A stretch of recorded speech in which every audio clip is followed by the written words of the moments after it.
welcome to the English Learning Podcast. I'm Jason, your host, and with me today is Julia. Hey, Julia. Hi, Jason.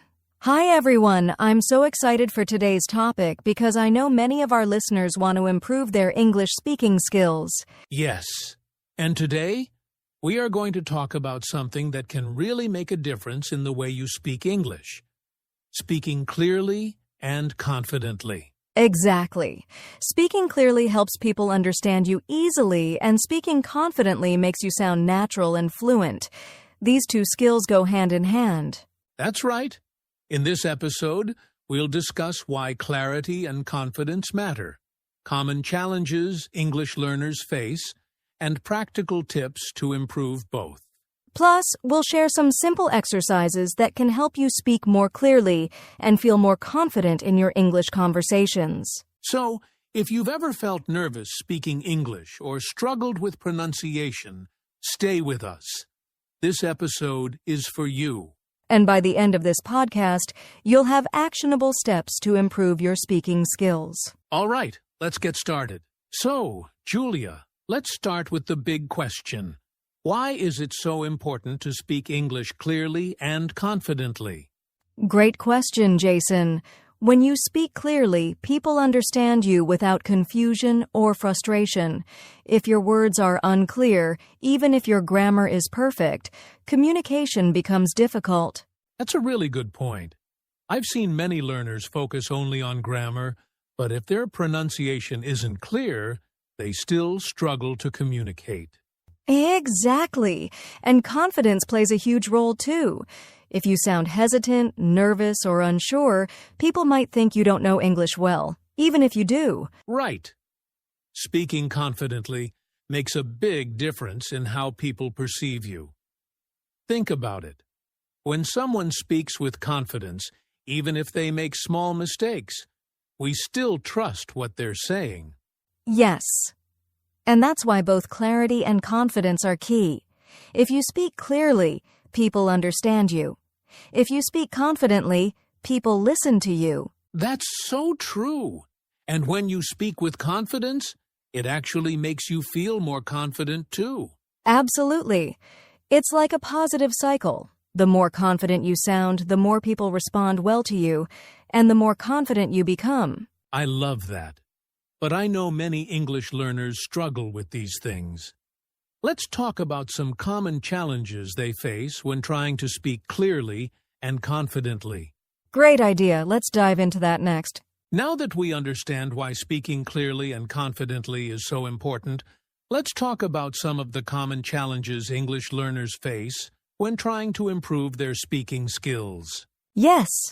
A lot of learners struggle with pronunciation, mumbling, speaking too fast, and lack of confidence. That's true. Let's break these down one by one. First, pronunciation. Many English learners find it hard to pronounce certain sounds correctly. Why does that happen? Well, it's usually because those sounds don't exist in their native language.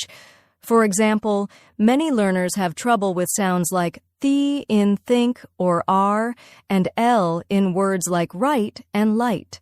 That makes sense. And if they don't practice, they might keep pronouncing those words incorrectly, which makes their speech unclear. Exactly. And then there's mumbling. Some learners speak too softly or don't open their mouths enough, which makes their words unclear. Oh, yes. I've heard many learners swallow their words or speak in a way that's hard to understand. Right. And sometimes learners speak too fast because they're nervous or trying to sound fluent. But speaking too fast can actually make them less clear. That's a great point. I always tell learners that slowing down actually makes them sound more natural and confident. Exactly. And of course, the biggest challenge is lack of confidence. Many learners are afraid of making mistakes, so they hesitate, avoid speaking, or speak in a very low voice. I totally get that. The fear of being judged or making mistakes can really hold people back. Yes, but mistakes are a natural part of learning. Even native speakers make mistakes sometimes. That's true. So, now that we know these challenges, the big question is, How can learners improve their pronunciation and speak more clearly? Great question. Let's talk about some practical techniques to improve clarity in speaking. Now that we know the common challenges, let's talk about how to improve pronunciation and speak more clearly. Julia, what's the first thing English learners should focus on? The first and most important thing is listening carefully. If you want to pronounce words correctly, you need to hear how native speakers say them. That's a great point. So, listening to podcasts, audiobooks, movies, and conversations can really help learners recognize correct pronunciation. Exactly. And not just listening, mimicking what native speakers say is a powerful exercise. It's called shadowing. Oh, yes. Shadowing means listening to a sentence and immediately repeating it, trying to copy the pronunciation and rhythm. Right. This helps with pronunciation, intonation, and fluency. Learners can start with short phrases and slowly work their way up to full sentences. That's an amazing tip. What about difficult sounds like th in think or r and l in right and light? Great question. To improve tricky sounds, learners need targeted pronunciation practice. They can do this by watching YouTube videos on pronunciation, using online dictionaries that have audio for words, practicing with tongue twisters like "She sells seashells by the seashore." Oh, tongue twisters are so much fun. They help train the mouth to pronounce sounds correctly. Exactly. And another tip is speaking slowly and clearly. Many learners think speaking fast makes them sound fluent, but actually it can make them less clear. That's so true. Slowing down gives your mouth time to form words properly. It also gives your listener time to understand you. Yes. And another technique is recording yourself. When you record your voice and listen to it, you can hear what needs improvement. That's a great self-improvement trick. You can compare your pronunciation with native speakers and make small adjustments. Right. And the last tip, open your mouth more when you speak. Some learners mumble because they don't move their lips enough. Yes. Opening your mouth and pronouncing every sound clearly makes a huge difference. Absolutely. So let's summarize. 1. Listen to native speakers. 2. Shadow and repeat what you hear.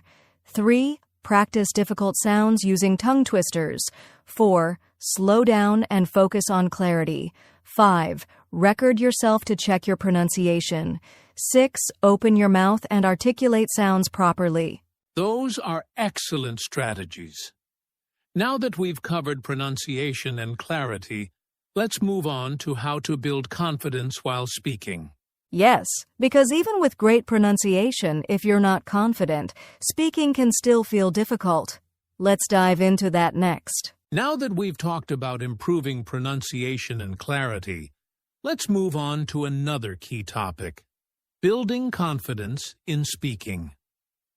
Julia, why do you think confidence is so important when speaking English? Well, Jason, confidence makes a huge difference in how people communicate. Even if someone has good grammar and vocabulary, if they sound nervous or unsure, their message won't be as strong. That's so true. Many learners know what to say but hesitate because they're afraid of making mistakes. Exactly. And the first thing I always tell learners is, making mistakes is part of learning. Even native speakers make mistakes, so don't be afraid to speak. I love that. No one speaks perfectly all the time, but I know confidence doesn't just appear overnight. What are some practical ways learners can build confidence in speaking? Great question. Here are some effective strategies. Practice speaking every day. The more you practice, the more natural speaking becomes. Even just 5 to 10 minutes a day can make a big difference. Talk to yourself in English. Describe what you're doing, your plans for the day, or even your thoughts. It helps develop fluency. That's a great tip. Speaking to yourself removes the fear of judgment and helps you get comfortable with English. Exactly. Another strategy is thinking in English. Instead of translating from your native language, try to form sentences directly in English. Oh, that's so important. Thinking in English makes speaking faster and more natural. Yes, and another powerful technique is recording yourself. We talked about this for pronunciation, but it also builds confidence. When you listen to your recordings, you realize you sound better than you thought. That's true. Many learners feel nervous because they think they sound bad. But when they listen to themselves, they realize they're actually improving. Right. Another tip is practicing with a mirror. When you see yourself speaking, you can improve your body language, facial expressions, and overall confidence. Oh, I love that. Confident body language makes you feel more confident, and that shows in your speech. Yes, and of course, one of the best ways to build confidence is speaking with real people. Absolutely. Whether it's a language exchange partner, a teacher, or even a friend, speaking with others helps you get used to real conversations. Exactly. And if you don't have a partner, you can even use apps or join online speaking groups to practice. That's a great idea. And I have one more tip. Don't compare yourself to others. Everyone learns at their own pace. Focus on your progress, not perfection. That's so important. Comparing yourself can make you feel discouraged. Instead, celebrate your small wins and keep improving step by step. Perfect. So, let's summarize the top confidence-building tips one practice speaking daily, even for just 5 to 10 minutes. 2. Talk to yourself. Describe things in English. Think in English. Stop translating. Record yourself. Hear your own progress. Use a mirror. Improve body language. Speak with real people. Join groups or language partners. 7. Don't compare yourself to others. Focus on your progress. Those are fantastic tips. If learners follow them consistently, they will definitely feel more confident speaking English. Absolutely. Now, to wrap things up, let's give our listeners some final actionable steps they can start using today. Great idea. Let's do that next. Now that we've talked about how to improve pronunciation and build confidence, let's give our listeners some practical exercises they can start using today. Julia, what's the first exercise you'd recommend?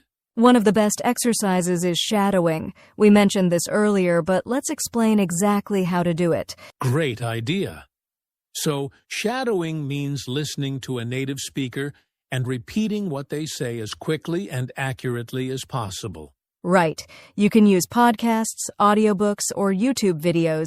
Just pick a short sentence, play it, pause, and repeat it exactly the same way. This helps with pronunciation, rhythm, and fluency. Start with slow speech and gradually increase your speed. Yes. Another great exercise is reading aloud. Pick an article, a short story, or even song lyrics and read them out loud with clear pronunciation. That's a simple but powerful technique. It helps you practice intonation and clarity without the pressure of forming your own sentences. Exactly. And to improve intonation and expression, try acting out dialogues. Choose a script, a book passage, or a movie scene and read it with emotion and expression. Oh, that's a fun one. It makes speaking feel more natural. Yes. And another exercise is recording yourself. We've mentioned this before, but let's break it down into steps. 1. Choose a topic and speak about it for 1 minute. 2. Record yourself using your phone or a recording app. 3. Listen to your recording and note areas for improvement. 4. Try again, focusing on better pronunciation and confidence. That's such a practical method. The more you record and review yourself, the more comfortable you'll become. Right. And here's another one, the mirror method. Stand in front of a mirror, pick a topic, and speak to yourself. Watch your facial expressions, body language, and how your mouth moves. That's an amazing exercise. It helps you look and feel more confident while speaking. Yes, and for pronunciation improvement, use tongue twisters. Try saying, "She sells seashells by the seashore." Red lorry, yellow lorry. The 33 thieves thought that they thrilled the throne throughout Thursday. Oh, wow. Those are challenging, but they help with tricky sounds and fluency. Exactly. And here's one last powerful exercise, impromptu speaking. Oh, this one is great for confidence. So, how does it work? Set a timer for 1 or 2 minutes. Choose a random topic like my daily routine, my favorite movie, or a dream vacation, and start speaking without preparation. That really pushes learners to think and speak in English quickly, without overthinking. Yes, it's a great way to build fluency and confidence. These exercises are simple, fun, and effective. Let's quickly summarize. 1. Shadowing repeat after a native speaker. 2. Reading aloud. Improve clarity and intonation. 3. Acting out dialogues. Practice expressive speaking. 4. Recording yourself. Listen and improve. 5. Mirror method. Watch yourself speak. 6. Tongue twisters. Train your mouth for tricky sounds. 7. Impromptu speaking. Speak on a random topic with no preparation. If learners practice these exercises consistently, they'll definitely speak English more clearly and confidently. Absolutely. Now, let's move on to the final actionable steps and conclusion. We've covered so many great tips today, but there's one last important topic: how to stay motivated and keep improving. Julia, what's the biggest challenge learners face when trying to stay motivated? I think one big challenge is feeling stuck or not seeing quick progress. Many learners expect to improve overnight, and when they don't, they feel frustrated. That's so true. But learning English is like going to the gym. Progress takes time, and consistency is key. Exactly. That's why learners need to celebrate small wins. Even if you learn one new word today or speak for 5 minutes without hesitation, that's progress. Yes. And another great way to stay motivated is to set realistic goals. Instead of saying, "I want to be fluent," try setting small goals like, "I will practice speaking for 10 minutes every day. I will learn 5 new words this week. I will have 1 conversation in English this weekend." I love that. Small goals keep you motivated because you see progress step by step. Absolutely. And another tip: make English learning fun. If studying feels boring, try watching English movies, listening to music, or playing language games. Yes, learning doesn't have to be only books and grammar. Find a way to enjoy the process. And speaking of fun, learning with friends or a community can also boost motivation. Oh, yes. Join an online language group, a conversation club, or even find a speaking partner. Learning with others makes it exciting. 100%. And here's my last tip. Don't fear mistakes. Every mistake is a lesson. The more mistakes you make, the more you learn. Yes, no one speaks perfectly in the beginning. The key is to keep going and never give up. So, let's summarize how to stay motivated. 1. Celebrate small win. Every step counts. 2. Set realistic goals. Focus on small, achievable targets. 3. Make learning fun. Watch movies, listen to music, and play games. 4. Join a community. Learn with friends or online groups. 5. Don't fear mistakes. Mistakes help you grow. If learners follow these tips, they'll stay motivated and keep improving every day. Absolutely. Now, let's wrap up everything we've learned today in our final conclusion. Wow, we've covered so much today. From speaking clearly and confidently to staying motivated, there's a lot that learners can start practicing right away. Yes, we talked about why clarity and confidence matter, common challenges, pronunciation tips, confidence-building strategies, practical exercises, and motivation techniques. That's right. And remember, Improving your English takes time and consistent practice. Don't rush the process. Enjoy it. Exactly. So here's a quick challenge for you, our listeners. Pick one exercise from today's episode and practice it for the next 3 days. Leave a comment below telling us which one you chose and how it helped you. That's a great challenge. And if you found this episode helpful, don't forget to like, subscribe, and share this podcast with your friends. Yes, also check out our other episodes for more English learning tips and conversations. Keep practicing, stay confident, and remember, you can speak English clearly and confidently. We believe in you. Thanks for listening and see you in the next episode.